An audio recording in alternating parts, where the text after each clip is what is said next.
What's up, everybody? Tupac expert. I've come across something interesting right here, and it's about John Cole. Tupac and John Cole. Y'all probably not familiar with John Cole. He was Tupac's friend from Baltimore High School. In the high school, Baltimore School of Arts, John Cole was a white boy. Tupac lived with John Cole for a while he was homeless. He befriended John Cole through Jada Pinkett. It was said at the time in the book back in the day by Darren Batsfield that Jada Pinkett was dating a white boy named John Cole. And that's how they met. That's how Tupac and him met. But John Cole did an interview a while back ago talking about Tupac.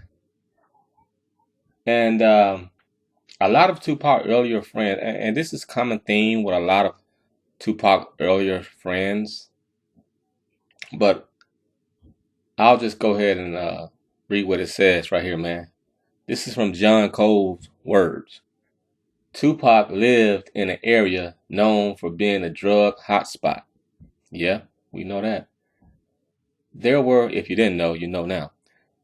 There were a lot of drug dealers around. So he hung out some with them. But he wasn't selling drugs. He was going to the school for the arts and trying to be more artistic, more centered in the arts than centered on being a thug. But that's what he went home to at night. Even in his neighborhood, he was an outsider. People in that area wouldn't accept you unless you lived there for a long time. So he really didn't hang out there that much. When we met, he started hanging out at some of the parties I went to. We used to drive around in my brother's VW a lot, not really doing much, just driving around and trying to get into something. Jada's cousin, Jada, Tupac, and I hung out all the time. We were a close-knit group. And speaking of Jada, I wondered, do John Cole have contact with Jada? I wonder. My life and Tupac's life had some parallels. Both of us grew up without a father, and both of us had mother figures as our role models. Because of this, we both had a lack of understanding of the male world to a degree. When you grow up like we did, you don't really get how it's supposed to be. We weren't raised to be the jock with the male macho bravado. Yeah, Tupac picked up on that macho bravado though. Look, okay, bravado. Look who I can beat up, or look who I can mac on. This reminds me of the video Tupac did when he was like 18 in school. So I think that's the John Cole Tupac is talking about. I mean, I think that's the Tupac John Cole is talking about. We were pretty close in a lot of ways, and I believe this is one of the reasons. I miss Tupac's laugh, and what a pain in the ass he could be. I miss how he could make light of certain situations and bring another perception. Few people can do that. Tupac was definitely into getting attention. I like to be entertained, just one more reason why we got along so well. He was always on stage. He was always entertaining, always hamming it up. We'd go to parties and he'd be doing stand-up with 10 or 15 people around him cracking up.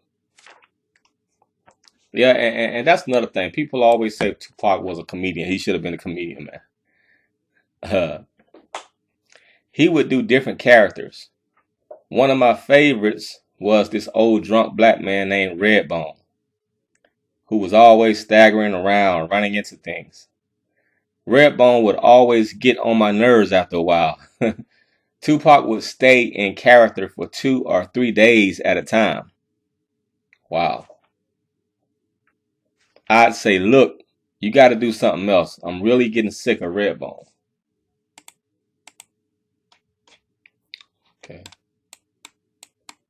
Okay, let me go to this one. After Tupac moved to California, we didn't interact again until he invited me out there to hang out while he was a dancer with Humpty. Then, when he was shooting Poetic Justice, he asked me to come out again.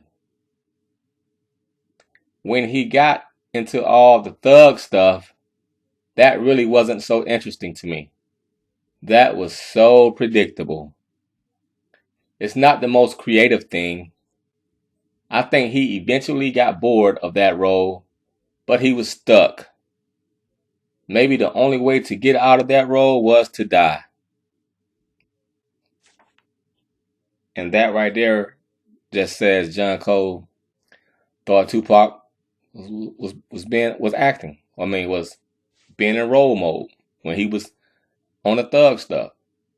And he's not the only one that says that. Sean Wayans always says that also about Pac. Sean Wayans said Pac was a method actor, and he would stay in character for days, just like what John Cole said. So, I mean, you decide. I made a video about it. Was Tupac an actor, real or fake? You decide. You know what I'm saying? You know, this is what John Cole say. This is what somebody that knew him say now. So you come up with your own conclusion, man. I don't care. I'm just telling you. I'm just a messenger, because it's always two points of view of Tupac, and it's people, and there's always different people with different points of view of Pac. You know, but these are the people that loved him and knew him. You didn't. These are the people that did. I just hate when people get all offended, like they knew Pac personally or some shit. I mean, these people actually knew him, man. I can't judge them. I can't say they wrong or right. I can tell you what they said. And it's up to us to try to come to our own conclusions and be fans. That's all we are, fans, man. Thinking we know. We don't know Pac.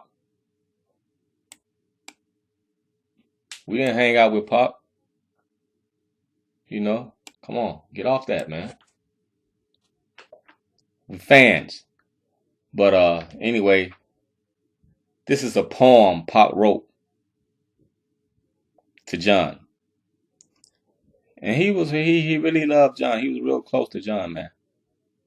But you know, John, you know, sometimes you get one of those friends in your life that you it's like a bromance, man. He's just like a brother to you, man. I mean, you just have everything. You have a lot of stuff in common. You bond. The chemistry there, your bonding chemistry is strong, and it's like a blood brother type thing.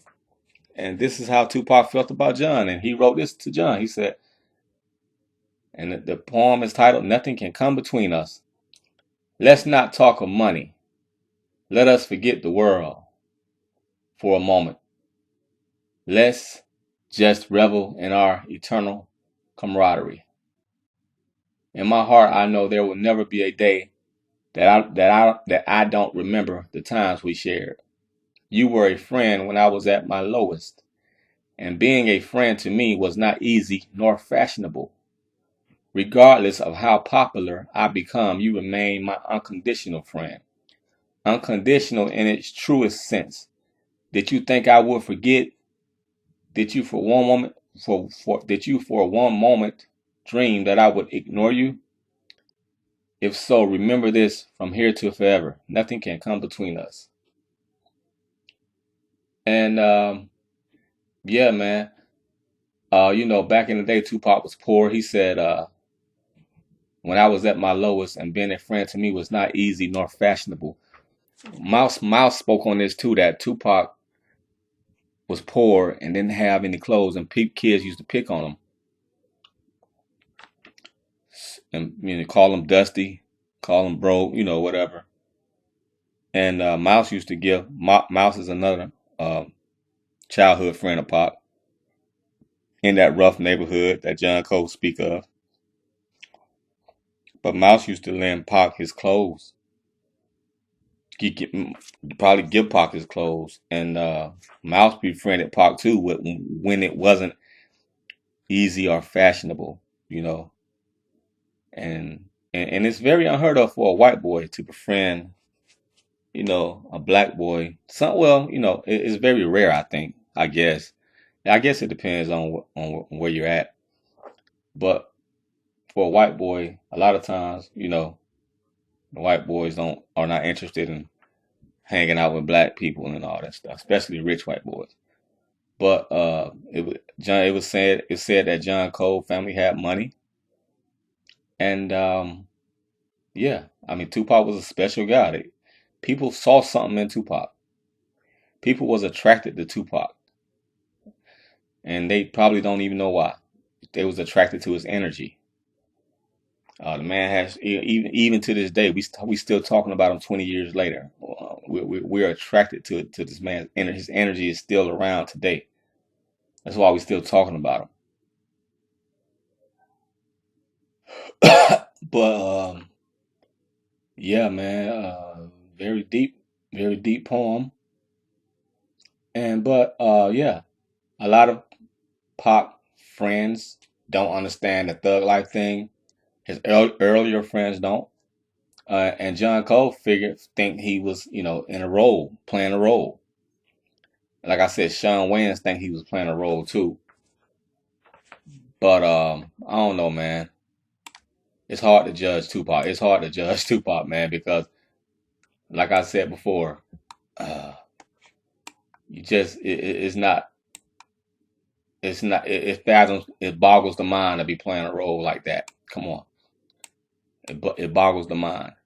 That had to be. Uh, he had to have he Pac had to have thug in him or whatever, or machoism in him, or just not even that, just being a man, just being brave. He had to have all in that. He had to have that in him to do what he did, man. I mean, to stand up for people's rights, to shoot at two people he later found out was cops, to protect somebody. Come on, Pac had that bred in him from his mother.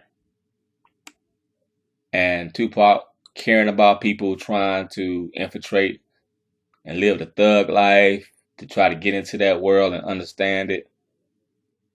People will say he was acting to get into that world, trying to be. I don't know, man. I don't know, man. I wasn't around. I can't say that.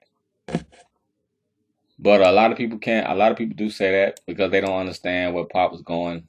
You know, like you said, like you said, John Cole said that was predictable and boring and not creative. And that thug like thing, John was not, definitely not um, gonna hang around that. But this is Tupac's character, man. He can be. He's so versatile that he can hang out with this type of people in the suburbs and be that way, or he can hang out with the lowest, the thug, and blend in that world too. Blend in both worlds. So yeah, man, Pop was something special, man.